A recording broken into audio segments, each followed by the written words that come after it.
Natongo. Wanji. Ogamba otya nyama? Musigamu ogamba otya. Njimu wanyirira. Tuli baavu bannange mutwe kusente abatulaba.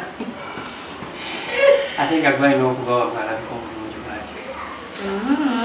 Guno gwe mulimu gwaffe bwe tujja nga tufaanana bubi nga batugamba tusiimuse. So katuba tulina okweterezaamu kala akatonotono.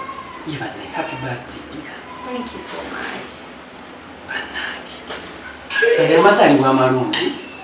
Ngeyaza. Otuse kufuna yakumeka. Nje ku yakubiri sinnavaawo. Bwe nnaavaawo nja bagamba. Naye nkyali ku yakubiri awo. N'abalowooza nti ndi ku yakusatu ba yakuna nakyo si kibi. Osobola tukujja ku myaka? Sisobola. Twagyogeranga nnyo ne batuvuma ntulimba. Ne tugamba tugireke batuwe gye balina. Oba gye kuswaza? Egyesuwaza myaka gyange nagyogeranga era abamanyi obulungi abamanyi clips zange kadde bamanyi emyaka gyogere because ne bwogikuweeka era oba ogenda kadde giddemu obaswazi sigenda gyogera kubanga mune tusoma message naffe tusoma tugobera clips zammwe ne tulaba bwe mba nakoze interview nayogedde kino nina okweterezaamu wana wano so tubisoma netulaba abantu nga batuvuma alimba egy'emyaka siri wa 17 siri wa 2 tugattakawo kati oli waddemu okwogerako gy'oyagala because abantu balowooza mutulimba nnyo nze sirimba myaka baserebo mukwekanya emyaka gyamu nze sigikweka era bagimanyi kubanga era tokulanga odda mabega okuludda mu maaso kale soko tubuulire birthday ng'ogikoledde wano waka lwaki wagikoledde waka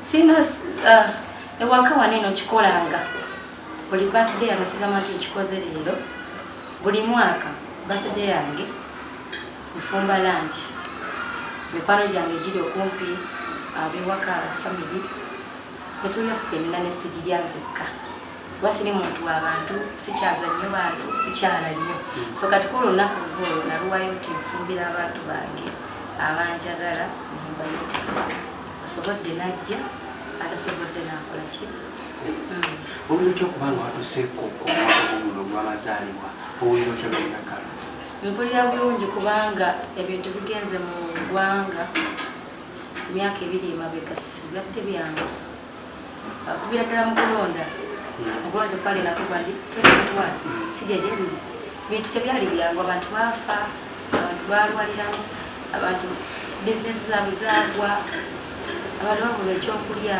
nebabulwa we basula naye munayize mukama akyankume nti wendi zokufuna kyenja zokufuna wensula so kyamaanyi nnyo ku mwaka nga guweza nga ndibwenti challenge kizosinza okufunamu kuba munaye tulaba yesu yadde covid yabaddemu naate munaye ate tulaba wate munaye wembeerayo ndala nnyo nnyo wayingira ndala etya you look different from other artists obalabawa abalabawa olina okweterezaamu because gwe mulimu gwalonda birthday eri waka naye twalabyeko omuyimbi omu yekalibya jazi abalala tewabayita kiki kyekiri okakodyo kyakalya kituufu saabayita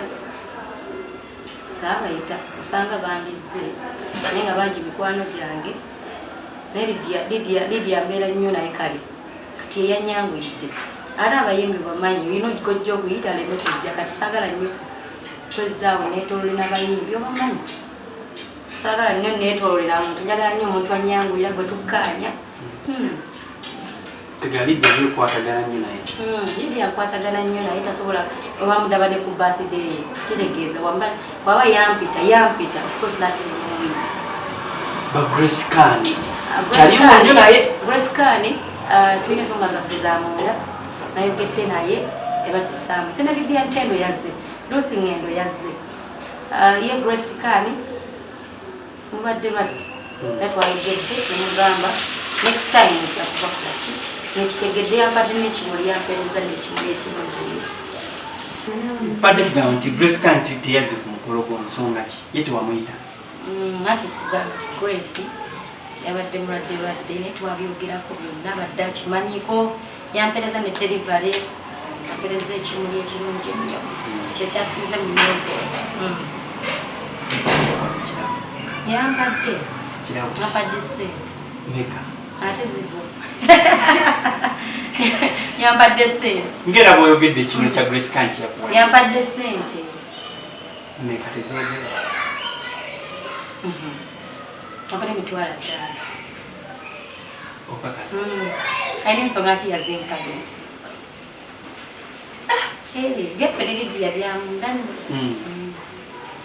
kakati soko tukuye birthday boy tetwamulabe ku mukolo wali oyagala kumulaba ngaayo birthday yagira birthday boy bayage alina okubeerawo ani yakikugamba ye gwe obadde omanyi kinti omanyi kyoyo yabaddewo samulabe ate gwe omumanyi ibula osembye nakyo omumanyi ajagala mumanya kale wekugamba nti oyo alwa oyo ali awo ibula yabaddewo naye wale toliimu wabaddewo wano kuva ku makya kale omusajja twagala laba birthday boy wamulabye ate si wa kamera mukwano nze bintu byange si bya kamera nabagamba nkiddamu ne mu kamera olwaleero nti nabagamba nze okubalaga omusajja nga kaadi zifulumye leero tandise oziweereza abantu naye bwennaaba kabe maama wange ebbanga lyandabidde oba lyanyumbedde nange oba lyankulizza siina musajja gwe nali mulaze talina musajja gwe yali andabye naye kubanga saagala kujja nga mulaga ono oli njagala nnyo okumulaga nti olwo naye kuba buzibu butya nwana bankubye nwana banswiti eyo gwe nasalawo saagala nnyo okubanga abantu mbalaga kino nakiri nakiri kisoyo sinenze abantu balaga ndongo sibasabikira abantu okuba ne bagamba ngo mwene Daginais mwekwasaganya era bwe babadde basuubira okubaawo ku mikolo gy'enjawulo birthday anti omanyi nti nno Abanayuganda obamanyi boba kati nganze sisobola kunenya muntu yenna njagaza muntu yenna kuba siina gwe nali mbalaze oshegere oli waddembe okunjagaza omuntu yenna kubanga gwegondabye naye nga tuli close ojja kuŋŋamba nti oyo naye ze mba mmanyi ekiri wakati wange naye kati mwene Daginais ekibaga ndage mukwano gwange naye teri ajja kikkiriza wekizoke tewali kyemwogerako kyemwongerako nno omukwano gwange ayagala nnyo kalo asapotinga nnyo ye muntu abeera Daginais muntu yakamanyi nnyo kati ebyomunda kwanza basobola okugamba kino kintawaani basobola okukubira ajentuko njagala ssente bwezitinaziiko basobola okugamba nti kati nno maama ali wano jamunyameko tugende mu ddwaliro najje tomuntu yalwanjawulo mu bulamu bwake anti kyakugambe tomanyi bya Mukama omanyi ki tomanyi simanyi Mukama Katonda musajja gwategekedde omanyi ki ntasobola okubeera nice gy'oli tomanyi ki endinga but I don't know but tetulina nnyo akalo birthday no gwagitegekedde oba bakoledde enkola nze kennyini naye tewali pati tumaze ebbanga tetukola ebintu bino byonna byetwalabye keeki zino keeki bazingulidde sirina keeki gye naguze mikwano gyange sisita wange ali Dubai waliwo omukyala gyateregulako nnyo keeki yankoledde waliwo bas designer wange yankoledde waliwo tiimu yange yakoledde keeki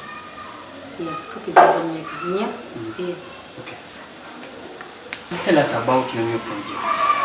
Yeah, I released the song yesterday, birthday and premiere. Lwaki wasazeewo okulireleasinga kunakula birthday lwennyini? Twakyogeddeko ne manager wange ne wayita wange wansi oluyimba ne baŋŋamba nti tujja ku birthday yange kubanga ensonga ebaddewo kebbanga emyezi egiwera so nga twagatteko project endala nga tugiteerawo awo tuyingire January nga tulina project etambula. Oluyimba baluyita baluyita Ggwe Wange. Ani alimbalira oluyimba? Bamuyita John K eyawandiika ensonga. Era gwe wasazeewo okolagana naye? Naye tulina ennyimba nnyingi nnyo naye mama dde naye ebbanga ddene so katujjayo bujja lumu ekityo. lwaki tulaba nti ennyimba zino mutandise zifulumya mumwongera kufulumya nnyimba ate nga tezina gye zizannya tekikuafekitinga gwe ng'omuntu anti kati sigamba nti nno for example abamabaala oba abamaduuka bebaziba mu kikuubo nti we babaggala ebbanga lye babaggala bakwata engoye zaabwe ne bazijjayo bizinesi bagisuula buli kimu kibeeramu challenges mu bulamu tosuubira nti buli kimu kyogenda oteekamu obugenda kifunamu ate era oyinza okukiteekamu bwengoza tojja kifunamu ate mala mukama bwaba kungeri gyakolaki kubanze twatukatakadikala lockdown nga nenyimba nakola kufa kuwona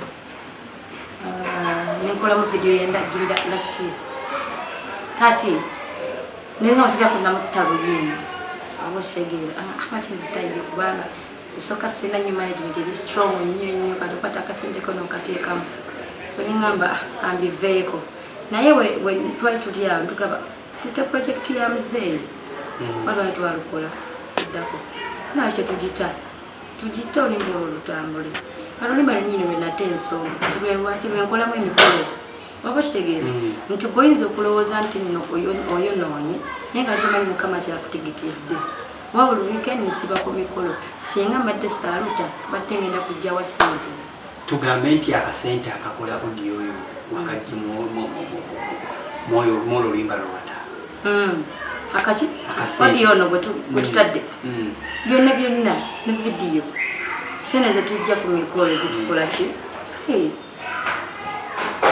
management kuyambye at all sina management eriawo nze nkola ne Judas nange